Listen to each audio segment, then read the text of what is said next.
The boom, house you can't, boys, girls, ladies and gentlemen, how are we getting on? So I'm just pulled in here down by the side of the majestic, mighty Shannon River.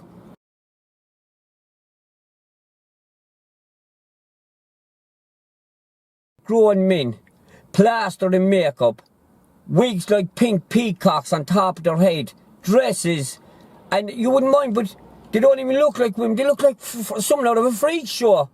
And they want to tell your children, they want to indoctrinate your children after school with their little drag stories, okay? Like, if you want to be a dragger and all that shit, you keep it yourselves and you do it with adults or people that's, you know, over 18 that can make it some bit of an informed decision for themselves. Even though at 18 you're still not awake to what's really going on. That you don't get there till about 25 before the penny fucking drops. So listen, they're vulnerable, right? So you have these drag queens thing going in around, like they said, it looked like something out of they film Mars, them in Mars Attacks.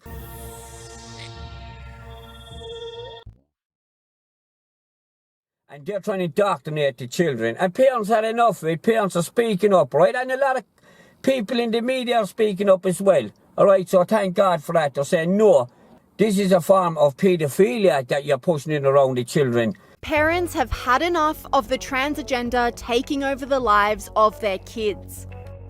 From beauty pageants to story time to the sporting arena, children of all ages are having their education and opportunities infiltrated by trans ideology, which is making everyday parents very angry. And gone are the days of parents being too scared to speak up for fear of cancellation. Now they've had enough and they're making their voices heard. And they're saying, oh, it's in the art for the fun and it's in the art for enjoyment. Sky News All-Stars Rowan Dean, Liz Storer and Piers Morgan exposed the toxic trans takeover. Doesn't go well though.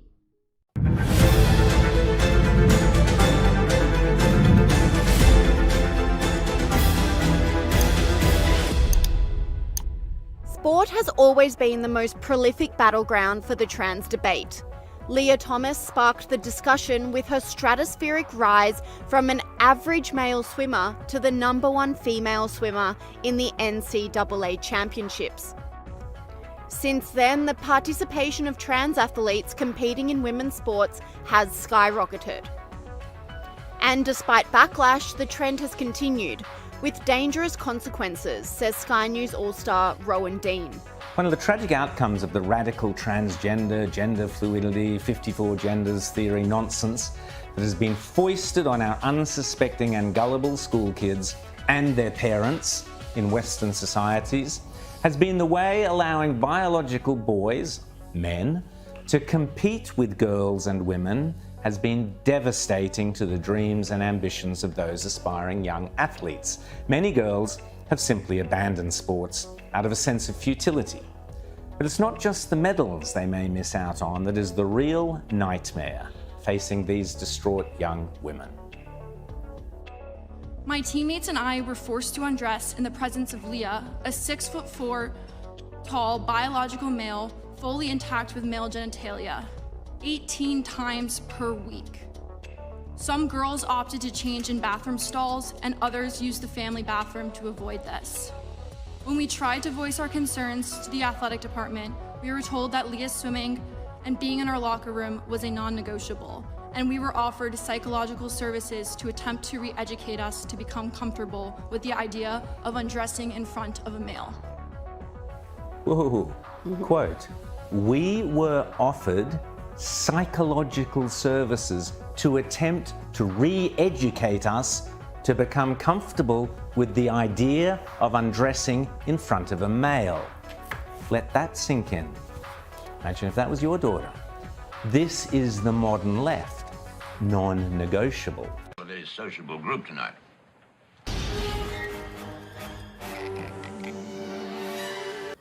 See, as I said, you know what I'm about. I'm all about protecting the children, right? So when I see someone needs to speak up for the children, well, I'm speaking up. And millions of people are trying to speak up, but they're shut up and they're shut down by the fake media. So if you see this video, share it with people and leave them know, because this is coming to a town near you.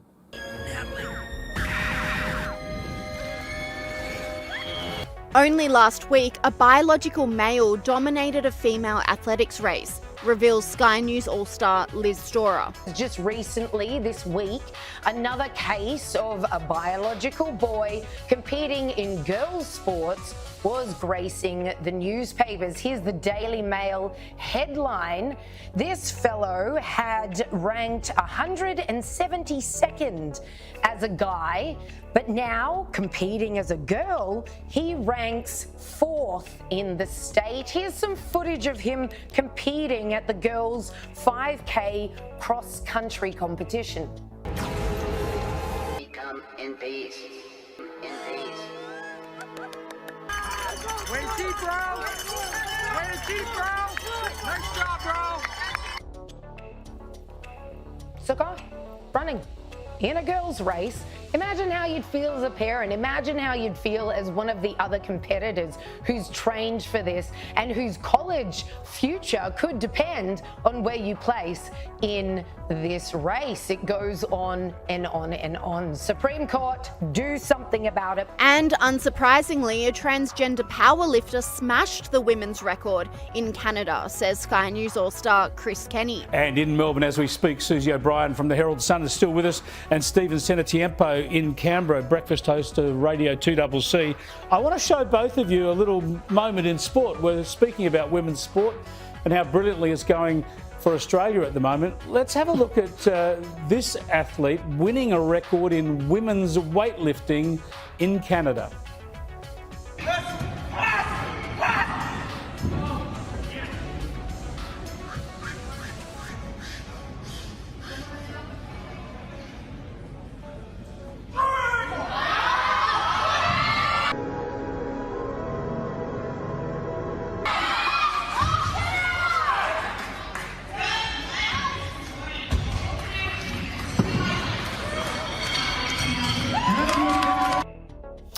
That's Anne Andres, 40 years old, a biological male who's a transgender woman now, identifies as a woman, and just smashed that record. A lot of the women didn't bother competing against her. Susie, is this fair play? Give me that fucking shooter. I'll give you your shooter, you cunt.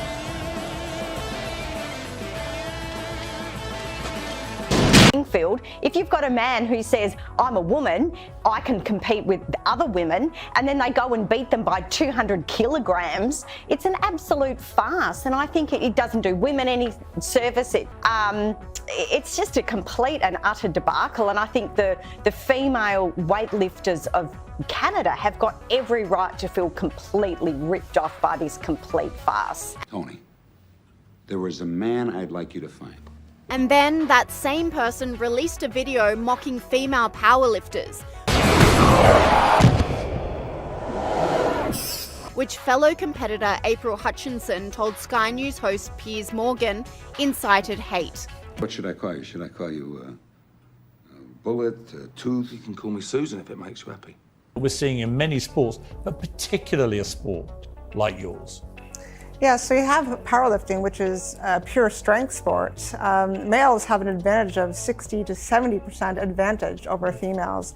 You hear Anne talking about the bench press. Why is bench press so weak for females? We're not designed for bench press. We don't have the right muscle mass for bench press, so therefore we will be weaker. When you hear her mocking, really, the whole situation. Now, we are fucked.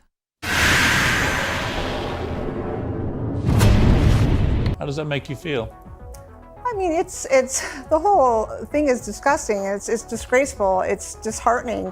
It's even more disheartening that the Federation allows this to happen. I am the one being punished for speaking truth, yet he can mock females and say, call me a bigot, incite hate, and nothing's being done about that. But I'm the one being silenced by my federation. And when World Aquatics tried to create a fair playing field by creating an open category where trans athletes could compete against each other, their efforts failed spectacularly, with not one athlete opting in. Right, so you gotta watch your children. Like, I'm speaking up for all children. I have children, and my children, when they grow up, they'll have children. I gotta keep sketching stuff now. Because if I don't keep an eye on it now, like, where will they be laid? Where will they be? They'll be dressed up. like the ones out on Mars, alright? Trans agenda has also infiltrated education, with drag storytime being labelled as sick by Sky News contributor Prue McSween. Training for violence and protesters, a lot of them are from the left, of course. Yeah. How about they just not have the drag queens and story time and kids? Exactly, don't have it. I tell you who would love drag time and story time at the old people's homes.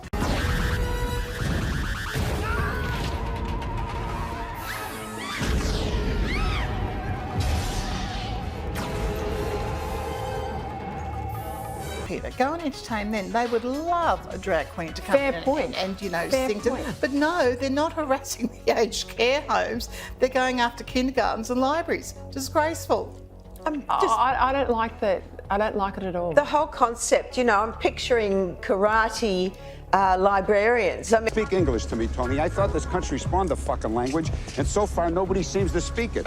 and these mild-mannered bookworms are going to suddenly become experts in self-defense.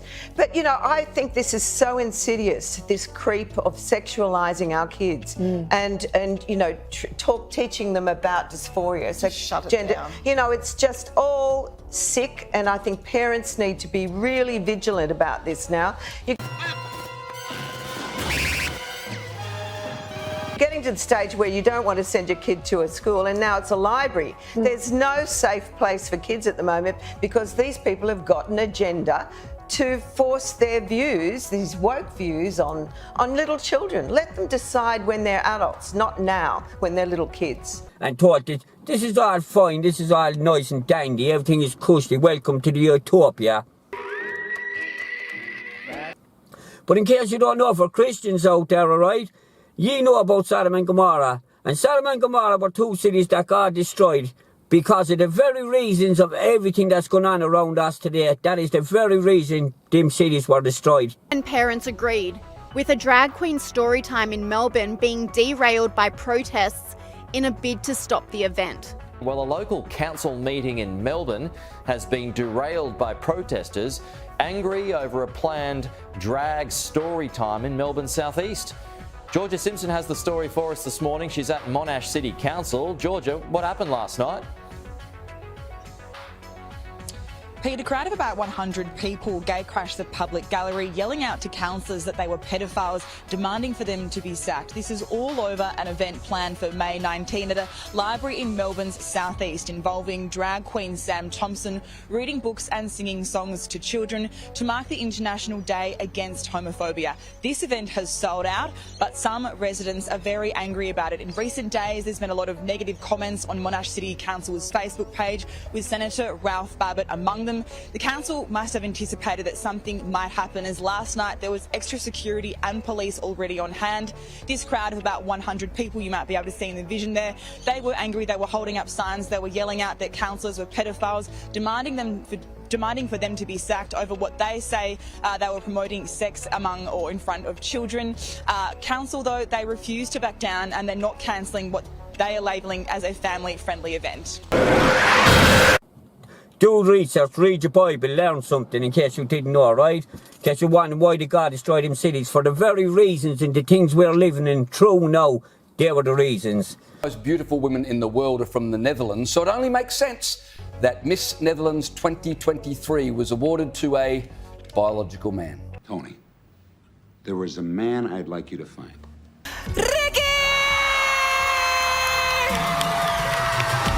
I'm unstoppable.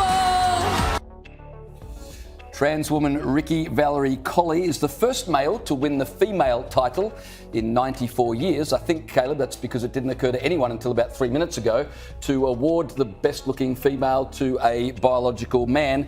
Ricky will now go on to compete in Miss Universe.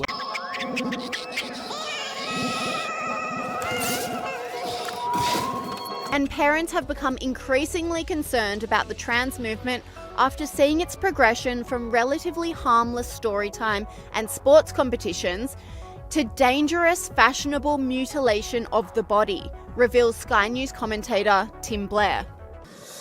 So, like, keep an eye on things and protect your children, you know, and keep God in their heart and make sure you keep Jesus with you as well, because Jesus is vital. Jesus is the key to heaven. It's as simple as that. And I know the people of the world say, don't believe in God, or they're what you call it, Christians, but they're very, like, chilled out about it. You know, I'm a Christian, but I voted for the abortion, you know, I'm a Christian, and I say I voted for the marriages and all that, and the homo marriages. That's not lukewarm Christians. God has no time for that. Jesus says it. If you're lukewarm, I'll spit you out. This is grotesque and terrifying. I think everyone would agree. Actual scars, non-medically required scars, are now being worn and celebrated and made as images of some sort of progressive stance. I mean, look at that. That's wrong. And it's been also in video games. I can't remember the name of the video game where there were characters with those scars, and they are to represent, like you said, a female to male transition. And at the same time, we're hearing these stories, these terrible stories from detransitioners. I've talked to some young Chloe Cole, only at the age of 18, decided that no, this was not for her. She's living as a woman again, but her breasts were removed when she was 15. How can you possibly make an informed decision at that age? But she's now got lifelong medical issues because of that. And politics aren't immune. The focus on transgender issues is having real political ramifications for the Democrats. Pick up your shield that God gives you and wear that shield, right? And stand up for what's right and stand up for the children, and don't bend the bow for fucking no one, all right? Let God be your ruler. And the truth to be told is, people talk bad about Jesus and say bad things about God. Jesus spoke nothing about any peace and love your neighbour, right? And protect the children. It's a matter of fact, it's in the Bible. If you haven't got a childlike heart when you die, you won't enter the kingdom of heaven. Meaning you have to be a happy, childlike, you know, innocent in your way, but an adult at the same time. But you have to have that innocence in you, you know? And that you didn't live in this world for materialistic things. Everything had to be a materialistic or a value or a monetary gain you had to have from it. You know, you have to do things where there is no monetary gain. I don't monetize my videos, 12 years on YouTube, probably longer, and I never once monetized a video. It's all about to get the truth out there, right? And to educate people, to help them educate themselves to the truth. Right, because I don't believe if you're going to speak up and defend people and defend the children and speak up for the better of mankind, and you've God in your heart and Jesus in your heart and in your mind, you cannot do that stuff for money. I wouldn't do it anyway. Never done it for money. It's always about education, waking people up to know the truth, right? Know there's a God and know that Jesus is the key to God. Don't forget to say a prayer to the Lord Father now and then, you know. We all know them prayers to our Father. Say that, have a little chat, explain yourself to the Lord. Tell him how you feel and what way things are. And Jesus and the Lord God will give you the strength, right? To keep going. Like I always say, I don't care what anyone thinks of me. I just keep her lit. You know, thank God I don't keep up to the Joneses. Thank God is right. I don't keep up to the Joneses or try to keep up with any of that crap. I'm just busy getting the truth out there all the time, right? And rear my children and trying to earn a living, right? And do a bit of fishing and have some fun while we're alive, while we get the one chance to embrace and enjoy this life. So that's what I'm doing. And I do my best to protect it for the children coming up, that they get the same chances like I did. Chance to be child. Let the children be children. Suffer little children who come unto me, for theirs is the kingdom of heaven. Don't you ever forget that. That's what Jesus says. That's what God says. So with that said, God bless you and God bless your family, and keep her lit and watch the video here and sub up to the channel if you want to learn something. It's up to yourself, but look, if you do get anything from it, sub up to the channel. So with that said, boom, I'm out here.